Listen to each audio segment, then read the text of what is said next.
In Super Bowl 60 in Santa Clara. We got you covered with reports from both teams today.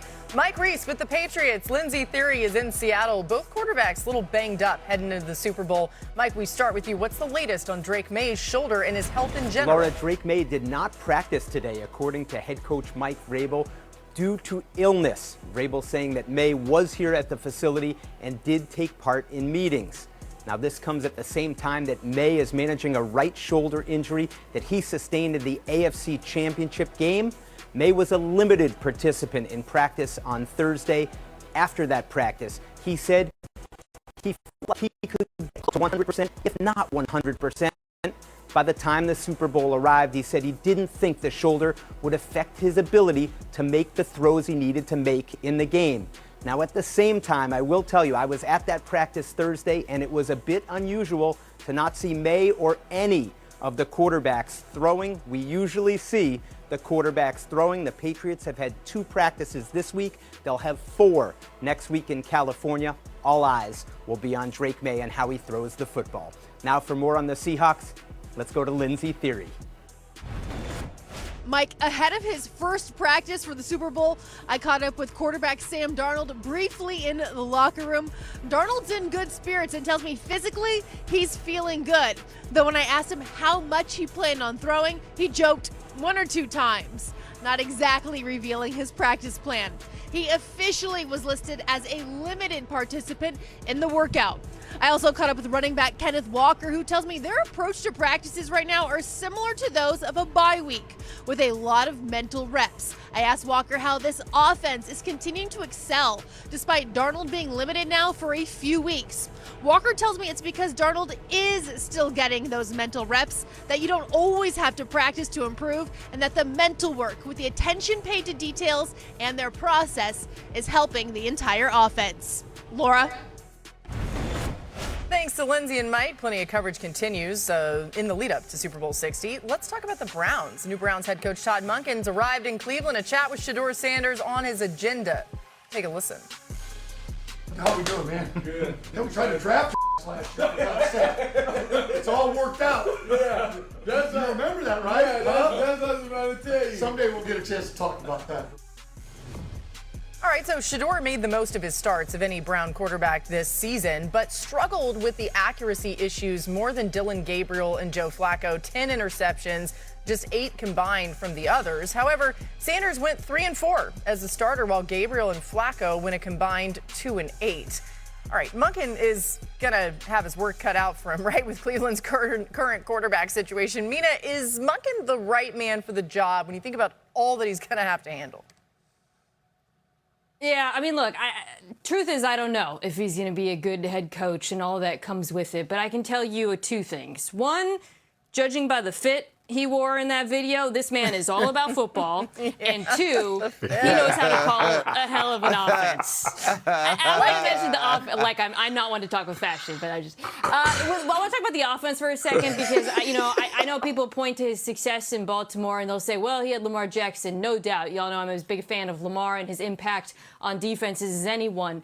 But I also watched that offense really closely the last 2 years, and you guys, I'm sure, would agree it was incredibly creative. There's a reason why he got so much more out of the passing game than Greg Roman did, quite frankly. I thought in terms of using different personnel groupings, the way he used motion to crack things open for the receivers, or, it's not the best group in the league, and the play-action passing attack were all excellent. I'm excited to see what he does with Harold Fannin Jr., given his success with Andrews and likely in Baltimore. The quarterback, of course, is the huge question here, but if they are going to go young, I do think it is valuable that he had recent success in college. So, again, I'm not saying this was a slam dunk hire. I don't know. But just from purely the perspective of the offense, Todd Monken is very good.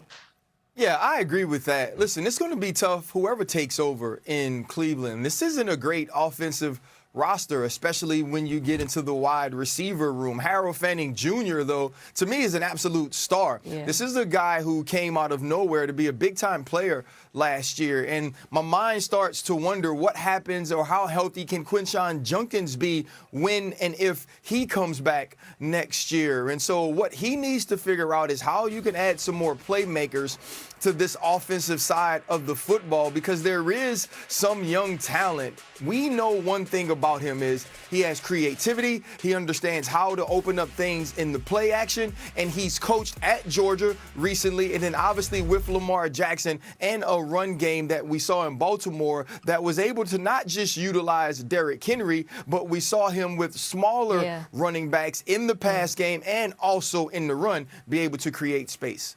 Yeah, Marcus, on the defensive side, the defense has been a bright spot for the Browns. Now Jim Schwartz's future with the team is uncertain. How important is he to the identity and the success of this organization?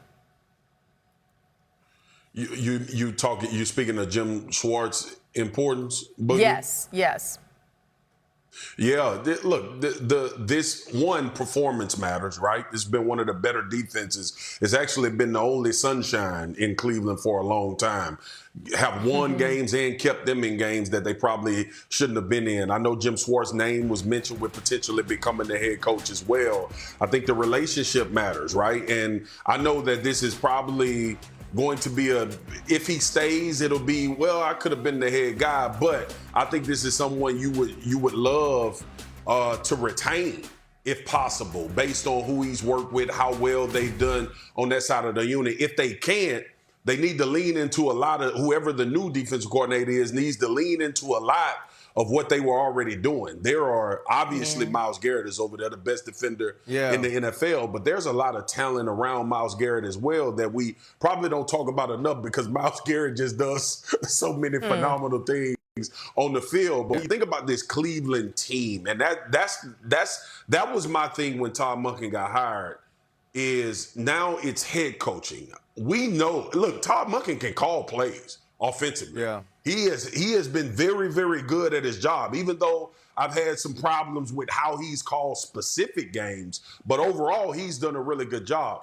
I think more now about Cleveland is his head coaching job and delegation and finding the right people to help this organization be better on the field. I think delegation is important, but there's also just so much to clean up from a perception standpoint with the Cleveland Browns, the way that the young quarterbacks were handled. We've obviously heard Mr. Haslam speaking on behalf of what Andrew Berry and the coaching staffs did in the drafts. What he needs to do is make this as close-knit and tight-knit of an organization where everything is, like Mina said, all about what we do on the football field and create the right culture. Defensively, I felt like they had that, but as an entire unit, that's been lacking for the Cleveland Browns in the last couple of years. Yeah, he said when he got the job, even he was talking about it this morning, that this was why he came back to the NFL. This was why he left Georgia, which was a really comfortable job for him. They were having a ton of success, but he wanted to be an NFL head coach, and this was the goal. This is an opportunity. I don't think he'll take it lightly, but yeah. Boogie, you know Todd. Todd is a really good coach. He is. He's really relatable. He's a great leader. I don't think people know him beyond knowing Todd Monken and the success from an offensive coordinator. He's a relatable guy. Players love playing for him. Like there are great sentiments about him from players that have played for him. Like RC said, though, Cleveland is a juggernaut. Different. To try to get righted. And this is going to be a job that he's never been associated with in his life. So it's going to take a lot of work, but he has the right makings to get guys on the right track. Definitely. A long way to go, so we'll keep track of that. How about this, though, you guys? We had to just get this into the show because it's so great. When women's soccer meets the NFL, Trinity Rodman scores a goal. Then she hits the sexy Dexy with her coach of hey, Swagoo, you approve? I love it. I love it. First of all, Trinity Rodman is so dope. Number one, just got that big check for playing soccer. Yes, she is. Athletic family. Her boyfriend plays tennis at a very high level. I don't know his name, but I've seen her. Ben They're Shelton. supporting him Ben as well. Shelton. They are dope. Yeah. This gonna be Ben Shelton. This gonna be a dope young couple with a lot of money, and I love that she got the sexy Dexy going on in a game. Oh, it was just so good. She's like, listen, let me hit this. And it was obviously planned, which I love, because they're like, we know we're going to score, so we're going to be hitting this. All right, still to come. The Falcons have a brand new front office. I love it. How about this Atlanta rebuild? What's going to be different? Swagoo says it starts with decisions on their two most important backs on offense. He'll explain. That's next.